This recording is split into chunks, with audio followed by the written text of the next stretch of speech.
تم اس کی آزمائشوں پہ پورا اترو، وہ اپنے وعدوں پہ پورا اترے گا، اور جو جلد بازی نہیں کرتے اللہ نے ان سے وعدہ کر رکھا ہے کہ صبر کرنے والوں کو ان کا اجر بے حساب دیا جائے گا۔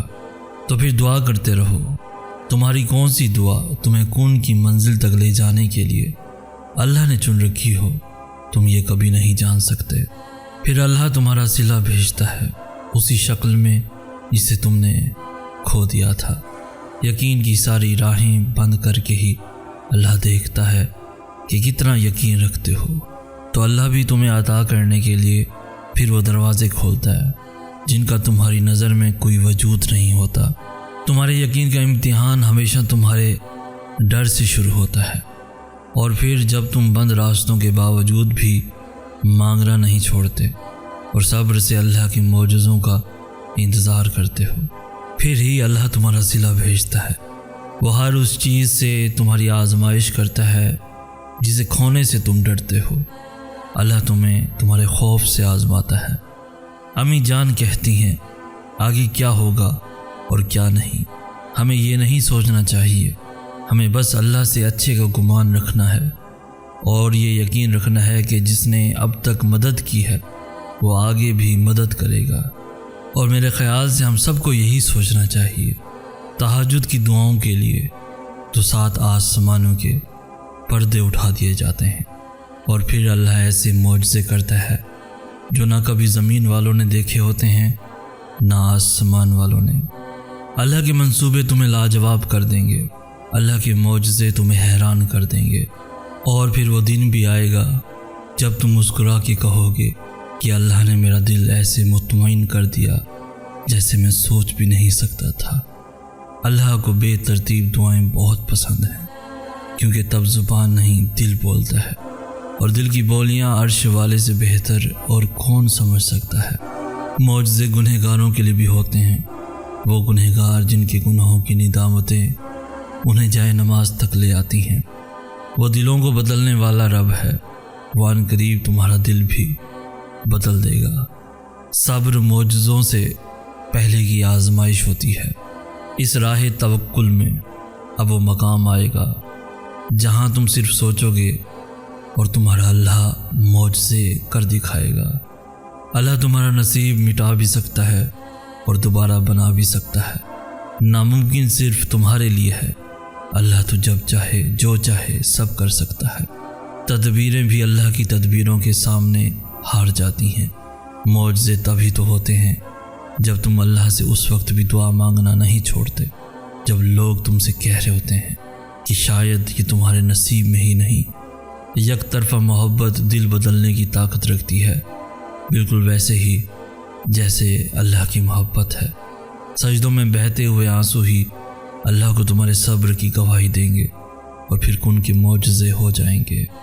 یا اللہ مجھے میری پسند سے نواز دے، اور یا اللہ مجھے اپنی رضا میں مطمئن کر دے۔ تہجد کے وہ سسکتے ہوئے سجدے ہی تمہاری دعاؤں کے لیے معجزوں کا ذریعہ بنیں گے جو صرف تمہارے اور اللہ کے درمیان ہیں۔ اگر درد اور آزمائش سزا ہوتی تو اللہ کبھی بھی اپنے محبوب صلی اللہ علیہ وآلہ وسلم کو ان سے نہ گزارتا۔ معجزے قریب ہیں اب اللہ کے، اپنے اس دل سے کہو اب نہ گھبرائے نصیب سے۔ کری آزمائش انہی کے لیے ہوتی ہے جنہیں اللہ نے اپنے کون سے نوازنا ہوتا ہے۔ تمہارے اللہ سے کیے گئے کون کے ہر گمان کو حقیقت بنا سکتی ہیں۔ تمہاری تہجد کی دعائیں تمہیں حیران کر سکتی ہیں۔ وقت تہجد اللہ سے ہونے والی میری گفتگو کا خاص موضوع ہو تم۔ تہجد کی دعائیں تو زبان پہ آنے سے پہلے ہی ان کے مرحلوں میں داخل ہو جاتی ہیں۔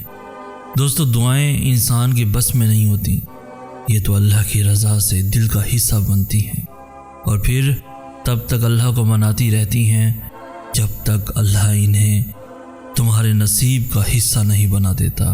آپ کو پتہ ہے کہ ہم روز کتنے ایسے گناہ کرتے ہیں جو ہم سے انجانے میں ہو جاتے ہیں، اور پھر ہم ان گناہوں کی اللہ سے معافی بھی کبھی نہیں مانگتے، کیونکہ ہمیں علم ہی نہیں ہوتا کہ ہم سے یہ گناہ سرزد ہو گئے ہیں۔ اس لیے ہمیں ہمیشہ توبہ کرتے رہنا چاہیے، ہمیں ہمیشہ استغفار کی تسبیح کرتے رہنا چاہیے۔ آپ اللہ سے جتنی مرتبہ توبہ کرتے ہیں اللہ آپ کو اتنی ہی مرتبہ پاک کر دیتا ہے، اور جب آپ پاک ہونے لگتے ہیں تو آپ کا دل خود بخود اللہ کی جانب مڑنے لگتا ہے۔ ہماری اللہ سے دوری کی سب سے بڑی وجہ ہمارے گناہ ہی ہوتے ہیں۔ گناہ انسان کو اندھا کر دیتے ہیں، اور پھر اسے نہ تو رب دکھائی دیتا ہے اور نہ ہی وہ یہ سمجھ پاتا ہے کہ وہ اپنے ساتھ کتنا بڑا ظلم کرنے جا رہا ہے۔ تو بس جب بھی موقع ملے سوتے بیٹھتے اٹھتے جاگتے اللہ سے اپنے گناہوں کی معافی طلب کیا کریں۔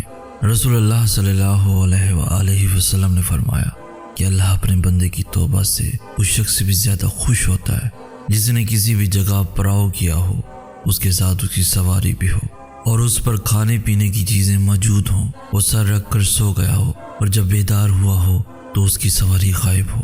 آخر بھوک پیاس یا جو کچھ اللہ نے چاہا اسے سخت لگ جائے، وہ اپنے دل میں سوچے کہ مجھے اب گھر واپس چلے جانا چاہیے، اور جب وہ واپس ہونے لگا تو پھر سے سو گیا، لیکن پھر جب وہ نیند سے سر اٹھائے تو اس کی سواری وہاں کھانا پینا لیے ہوئے سامنے کھڑی ہو، تو خیال کرو اسے کتنی خوشی ہوگی۔ یعنی انسان سے کتنے ہی گناہ کیوں نہ ہو گئے ہوں اور اللہ سے کتنا ہی دور کیوں نہ چلا گیا ہو، لیکن پھر بھی جب وہ لوٹ آتا ہے تو اللہ اس سے بہت خوش ہوتا ہے۔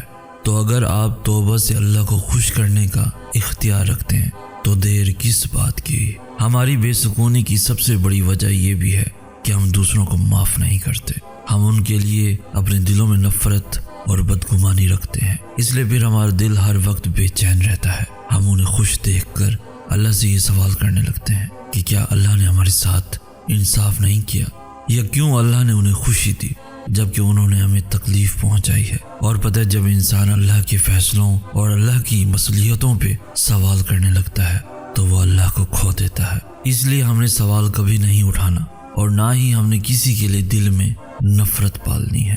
ہمارا ایمان اتنا مضبوط تو ہونا چاہیے کہ ہم دوسروں کو معاف کر سکیں، کیونکہ اللہ معاف کرنے والوں کو پسند کرتا ہے۔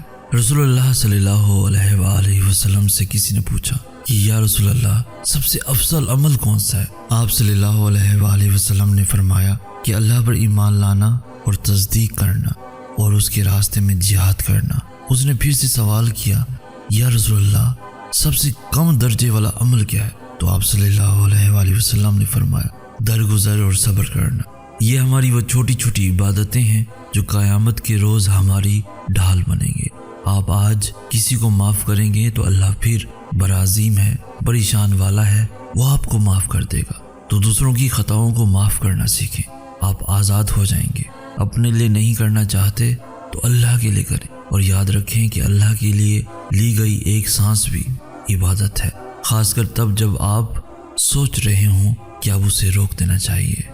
نصیب بدلنے کا وعدہ خود اللہ نے کیا ہے، اور بے شک وہ اپنے وعدوں کا بڑا پاسدار ہے۔ اللہ کی اگر رضا نہ ہوتی تو کیوں دہراتی تمہاری زبان ایک ہی دعا بار بار۔ اللہ اپنی محبت تک لانے کے لیے تمہیں اس سے آزماتا ہے جس سے تم محبت کرتے ہو، وہ تو تم میں ہی رہتا ہے جسے رات بھر تم آسمانوں میں ڈھونڈتے ہو۔ آزمائش طویل اس لیے بھی ہے کیونکہ تم درد میں ہی اللہ سے ملتے ہو۔ اللہ کیسے نہیں دے گا تمہیں وہ جس کے لیے تم سجدوں میں آہیں بھرتے ہو۔ قبولیت آتی ہے جب تم دنیا کے پیدا کیے ہوئے وسوسے رد کر دیتے ہو۔ اللہ جانتا ہے وہ دکھ بھی جن کا ذکر تم خود سے بھی نہیں کرتے ہو۔ ٹوٹا ہوا دل جب التجائے کن کرتا ہے تب عرش سے مدد کے ذریعے بنتے ہیں۔ ڈر جب دعاؤں میں بدل جاتا ہے تب یقین کے معجزے ہوتے ہیں۔ توکل رکھو، جو دل بنا سکتا ہے وہ انہیں ملوا بھی سکتا ہے۔ مقدر تو کن کا کھیل ہوتے ہیں، اللہ کے ایک حکم پہ بدل جاتے ہیں۔ قبولیت کا وقت تو وہ تمہارے ساتھ وقت گزارنے کے لیے بڑھاتا ہے۔ اللہ راستے ضرور بدلتا ہے مگر منزل تمہاری پسندیدہ ہی رکھتا ہے۔ اللہ ادھورے نصیب نہیں لکھتا، وہ کہانیاں نامکمل رکھ کر صرف تمہیں آزماتا ہے۔ وہ اس لیے تمہارے منصوبے توڑتا ہے تاکہ تم اس سے جڑ سکو۔ اللہ تمہیں ناممکن کے ذریعے ہی دعا مانگنا سکھاتا ہے۔ اللہ لوٹا دے گا تمہیں ہر وہ کھوئی ہوئی چیز جسے وقت تہجد تمہاری نگاہ ڈھونڈتی ہے۔ اللہ بدل دیتا ہے حالات، کوئی بھی آزمائش ہمیشہ نہیں رہتی۔ دوران سجدہ تڑپ کر اللہ کو لگائی جانے والی آواز قبولیت جتنا اثر رکھتی ہے۔ ٹوٹے ہوئے دل سے نکلنے والی دعا نصیب بدلنے کی طاقت رکھتی ہے۔ اللہ بدل دیتا ہے حالات، کوئی بھی آزمائش ہمیشہ نہیں رہتی۔ طرف جب آمین کہتی ہے تب معجزوں کا خالق کن فرما دیتا ہے۔